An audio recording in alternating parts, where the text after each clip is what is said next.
పెద్ద ఎత్తున ప్రజలను అవేర్నెస్ చేశాం. ఎవరైతే మా రాష్ట్రాలకు అన్యాయం జరుగుతుందన్నటువంటి వాళ్ళని కూడా ఒప్పించి లివర్ లింకేజ్ మీద ఒక చర్చ మొదలుపెట్టాం. ఇప్పుడు కూడా దాని మీద భారత ప్రభుత్వము ముందుకెళ్తా ఉంది. మరి మీకు అందరు తెలిసి ఈరోజు ఈ యొక్క బనక్షలకు సంబంధించినటువంటి విషయంలో ఇద్దరు ముఖ్యమంత్రులను పిలిచాం. మేము జడ్జిమెంట్ ఇవ్వడం కోసం పిలవలే, ఫెసిలిటేటర్గా, ఇదందరూ గుర్తుపెట్టుకోవాలి. మేము జడ్జిమెంట్ ఇయ్యం, మేము ఫెసిలిటేటర్గా రెండు రాష్ట్రాల మధ్యలో సమస్య ఉంది కాబట్టి పరిష్కారం చేయాలా, చేసుకోవాలన్నా. ఈరోజు టీఆర్ఎస్ పార్టీ నాయకులు చాలా మాట్లాడుతున్నారు. ఎట్లా మీటింగ్ పెడతారు వీళ్ళు ఎట్లా పోతారు? నేను మరి వాళ్ళ పాలసీ వాళ్ళకు లేకపోతే, వాళ్ళు అధికారంలో ఉన్నప్పుడు ఒక పాలసీ, ప్రతిపక్షంలో ఉన్నప్పుడు ఒక పాలసీ, బీఆర్ఎస్ లాగా బీజేపీ ఉండదు. వాళ్ళకి ఇష్టారాజ్యంగా వాళ్ళు పాలసీలు మార్చుకుంటారు కాబట్టే వాళ్ళు ఇష్టారాజ్యంగా ఈరోజు మాట్లాడుతూ ఉన్నారు. నేను కేసీఆర్ ఒక జగన్మోహన్ రెడ్డి గారిని ఆ రోజు ముఖ్యమంత్రిగా ఉన్నప్పటి జగన్మోహన్ రెడ్డి గారిని పిలిచి ప్రగతి భవన్లో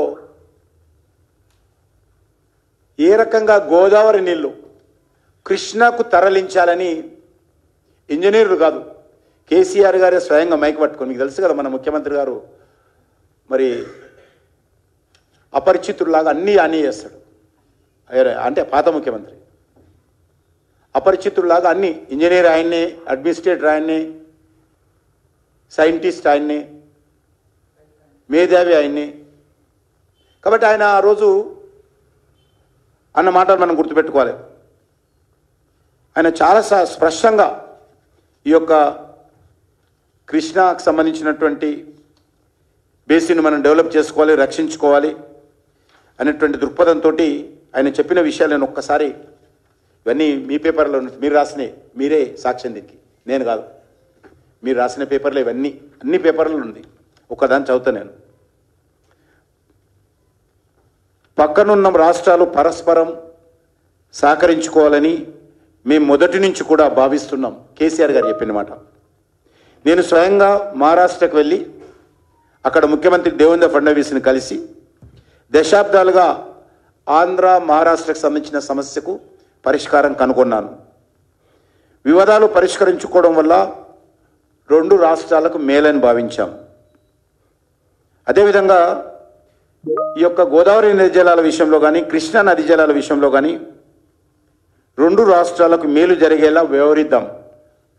గోదావరి నది నుంచి ఏటా 3500 టీఎంసీల నీళ్లు సముద్రంలో కలుస్తున్నాయి.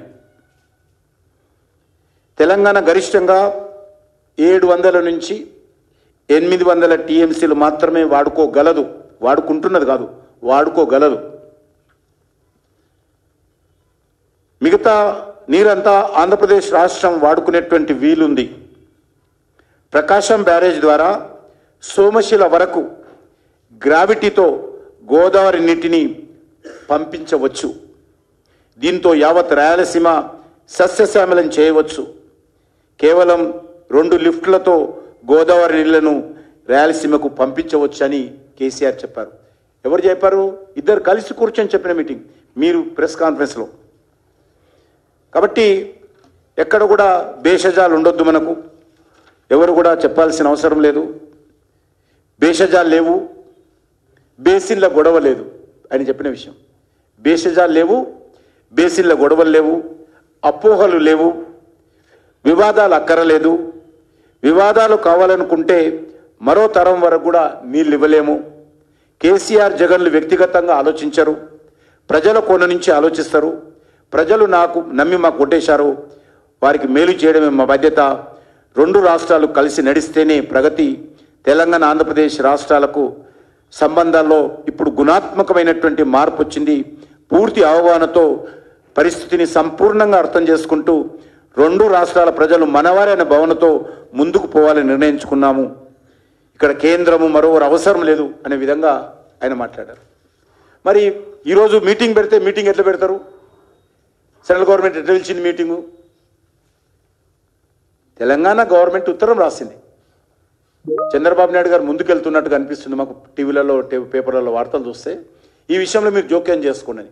కాబట్టి నేను స్వయంగా వెళ్ళి ప్రధానమంత్రి గారికి ఈ యొక్క జలశక్తి మంత్రి గారు కలిసి ఈ సమస్య విషయంలో తెలంగాణ ప్రజల దృక్పథంలో కూడా మీరు ఆలోచన చేయాలి అని చెప్పి నేను స్వయంగా 3 సార్లు కలిశాను. కలిసిన తర్వాత వారు మీటింగ్ పెట్టారు. 2 ముఖ్యమంత్రులు పెట్టుకొని మాట్లాడుతున్నారు. అది కూడా మీరు వద్దంటే ఎట్లా? కాబట్టి ఈరోజు ఈ విషయంలో మరి మనకందరూ తెలుసు, కాళేశ్వరాన్ని నిర్ణయించే ముందు కూడా మరి ఆ రోజు మహారాష్ట్ర గవర్నమెంట్ సహకరించింది. జల వివాదాల పరిష్కారం ఇరు ప్రభుత్వాలు కలిసి 2 రాష్ట్రాలకు చెందినటువంటి ఇంజనీర్లు కానీ, నిపుణులు కానీ, అధికారులు కానీ ఒక కమిటీ వేసుకోవాలని చెప్పి మొన్న సమావేశంలో వాళ్ళు ఏకాభిప్రాయం వచ్చారు. సంతోషం. ఆ రకంగా కలిసి కూర్చొని చర్చించుకుంటే మంచిది. శ్రీశైలం డ్యాంకు రిపేర్లు చేయాలని, కృష్ణా బేసిన్లో నీటి వినియోగాన్ని లెక్కించేందుకు టెలిమెట్రీ డివైజెస్ను పరికరాలను ఏర్పాటు చేయాలని చెప్పి కూడా మొన్న నిర్ణయం తీసుకున్నారు. కాబట్టి ఏదైనా చర్చల ద్వారా పరిష్కారం చేయాలి. కేంద్ర ప్రభుత్వం ఆ రకంగా ఫెసిలిటేట్ చేస్తుంది, సహకారాన్ని అందిస్తుంది, తీర్పునివ్వడం లేదు. ఆంధ్రకు తెలంగాణకు అనుకూలంగానో, ఈ రాష్ట్రానికి అనుకూలంగా ఆ రాష్ట్రానికి వ్యతిరేకంగానో తీర్పునిచ్చేటువంటి పరిస్థితి లేదు. కలిసి కూర్చొని మాట్లాడుకోండి. దానికి కావలసినటువంటి అవకాశాన్ని కల్పించాల్సినటువంటి బాధ్యత కేంద్ర ప్రభుత్వంది. కాబట్టి ఆ రకంగా మరి ఈరోజు అనేక వేరు ఎజెండాలతో వచ్చారు ఇద్దరు కూడా. కృష్ణా గోదావరి జలాల మీద మరి అలా వేరే ఎజెండాలు వచ్చినప్పుడు కూడా శాశ్వత పరిష్కారం కూడా చేసుకోవాలని చెప్పి కేంద్ర ప్రభుత్వం చెప్పింది. ఆ విషయంలో మరి కొంత అందరూ కూడా ఏకాభిప్రాయంతో, రాజకీయ పార్టీలు అల్టిమేట్గా మనము ప్రజలకు మేలు చేయాలి.